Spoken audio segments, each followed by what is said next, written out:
coba kemarin? Ada air gula, air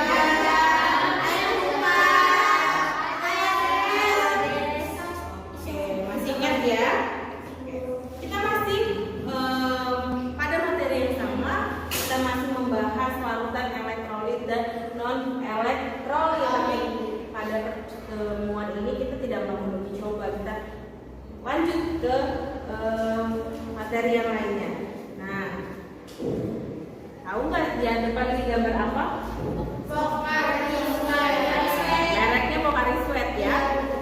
Mereknya Pocari Sweat, tapi ini nama minumannya minuman isotonik. Jadi, apakah kalian tahu manfaat minuman isotonik bagi tubuh manusia? Untuk menambah ion tubuh. Oke, untuk menambah ion Tubuh. Ya, kalau di Ipan suka mendengar kan? Iya, Bu. Minuman isotonik ini untuk menggantikan cairan tubuh, ya, dengan cara mengganti ion-ion tubuh kita kan. Oke, nah tujuan pembelajaran kita sekarang itu masih ada hubungannya dengan gambar ini. Jadi sama seperti yang kemarin sebenarnya, hanya di sini kita itu bedanya adalah melihat submikroskopis larutan dengan teliti dan bertanggung jawab. Ya, dilihat. Jadi mulai dari awal menyadari besaran fenomena ESA, mengenai fenomena daya hantar listrik, kemudian itu memiliki perilaku jujur, tanggung jawab, kerjasama, responsif dalam melakukan percobaan dan diskusi kelompok. Hari ini kita diskusi. Kemarin kita sudah Ibu sudah membagi kelompok ya? Sudah duduk berdasarkan kelompoknya? Sudah. Ya, kalau sudah, silakan duduknya berhadapan, melingkar.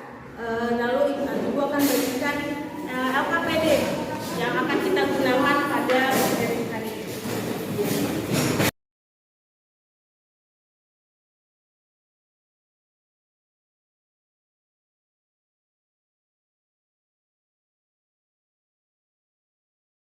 Dibaca lembar berikutnya itu ada kompetensi dasar dan indikator pencapaian. Itu adalah yang akan kita capai pada hari ini. Bisa dibaca sama kalian. Akan dibuka bagian simulation. Kita masih pakai model yang sama dengan yang kemarin. Kita pakai discovery learning. Ya, silakan dibuka KPD-nya, bagian simulation, atau kalian bisa membaca dari tayangan yang Ibu tampilkan di depan. Ya, jadi ada gambar minuman isotonik ya.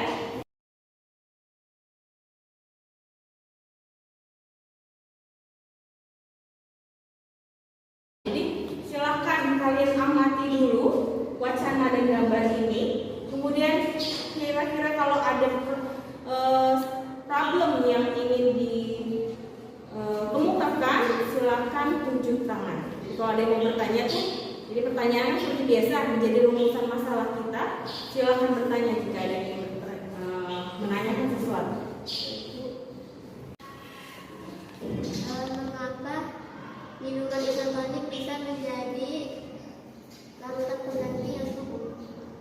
Mengapa minuman isotonik itu dapat menjadi larutan pengganti ion tubuh? Ada lagi yang mau bertanya? Terus Ibu, Oke, silakan si Siva.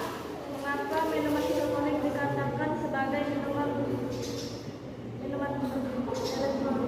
Kenapa minuman isotonik bisa dikatakan sebagai minuman berelektrolit? Jadi kita udah punya dua pertanyaan nih di sini. Kira-kira ada yang mau yang pertama tadi apa? Mengapa minuman isotonik bisa dikatakan sebagai larutan pengganti ion tubuh? Kemudian yang kedua, kenapa minuman isotonik itu disebut minuman elektrolit? Oke, hipotesisnya apa nih? Siapa yang kira-kira bisa memberikan jawaban sementara? Oke, Rasya. hipotesis disebut minuman berelektrolit karena bisa menggantikan ion-ion dalam tubuh. Jadi gitu. Iya. Dikatakan elektrolit karena bisa menggantikan ion-ion di dalam tubuh. Oke, apakah benar seperti itu jawabannya? Kan hipotesis masih sementara ya? Iya. Oke, untuk itu kita akan melakukan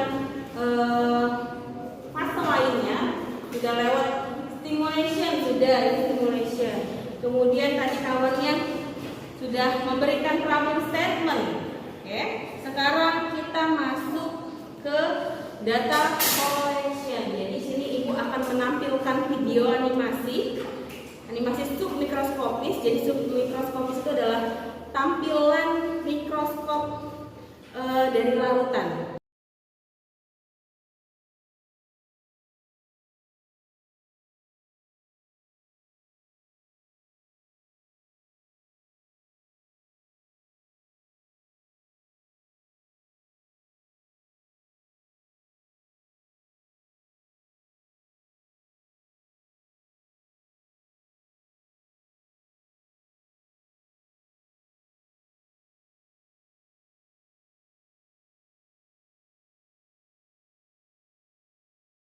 Jadi Na plus Cl min. Nah yang ini dari CH3COOH berubah jadi CH3CO min plus H plus H positif. Nih, ini kan gula nih, C12H22O11. Ini rumus kimianya. Dia tidak ada pengionan. Makanya tidak ada yang menempel ke elektroda. Ini kan elektroda 2 tuh yang batang baterai yang kemarin kalian buka. Nah, dia tidak menempel sehingga tidak ada listrik yang mengalir gitu. Makanya disebut gula ini sebagai non elektrolit. Selain ada video animasi tadi Ibu tayangkan, juga ada penggambarannya. Jadi penggambarannya ada larutan cuka, larutan garam dengan larutan gula. Nah, sini sudah ada rumusannya, ya, sama seperti yang di layar. Ada persamaan reaksinya, garam campur seperti ini, reaksi ionisasinya juga seperti ini. Kemudian sebelum dicelupkan ke elektroda itu seperti ini.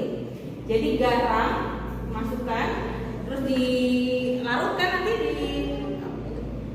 kasih air itu nanti larut. Jadi ini larutan garam ini. Ini sebelum kita celupkan elektroda itu bentuknya seperti ini ionnya. Ada ion Cl-, nih, ada ion positifnya ion Na+. Ya. Nah, setelah dicelupkan ke elektroda, ternyata hasilnya adalah yang Na ini berkumpul, yang positifnya berkumpul, yang negatifnya berkumpul. Nah, ini yang menyebabkan adanya aliran listrik.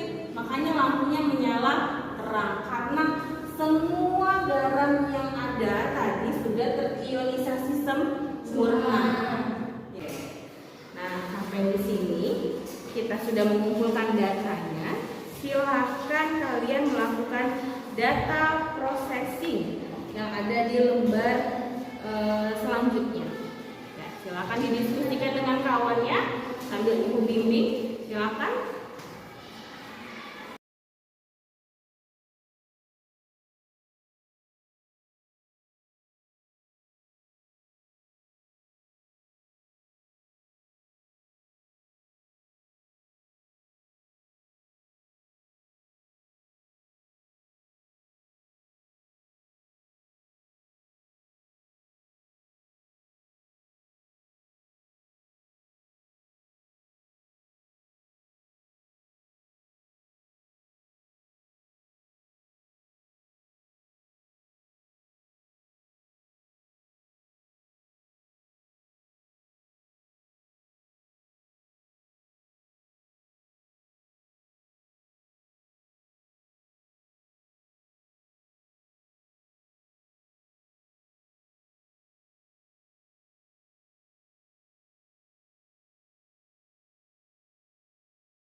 baik, ya kan, dengan nyalanya terang, gelembungnya banyak, itu ciri dari yang elektrolit kuat.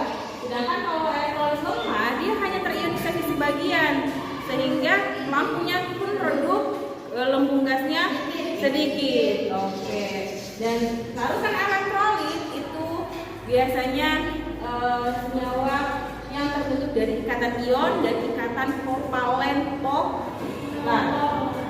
Sedangkan kalau larutan elektrolit itu tidak bisa menghantarkan listrik karena dia tidak ada yang terionisasi. Kemudian juga senyawanya itu dalam bentuk ikatan kovalen non polar. Ya. Nah, sekarang Ibu mau mengevaluasi dulu nih.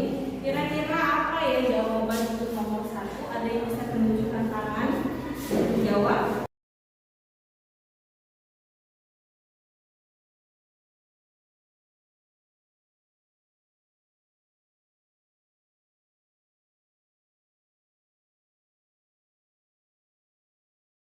Untuk hari ini atas partisipasinya dalam belajar, kalian sudah belajar dengan baik. Untuk materi selanjutnya itu kita akan membahas proyek kita, problem based learning yang kita kemarin sudah lakukan. Ingat kasus ibu hamil. Oke, kita akan melanjutkan penanganan kasus tersebut. Oke. Untuk hari ini ucapkan terima kasih banyak. Saya akhiri. Wassalamualaikum warahmatullahi wabarakatuh.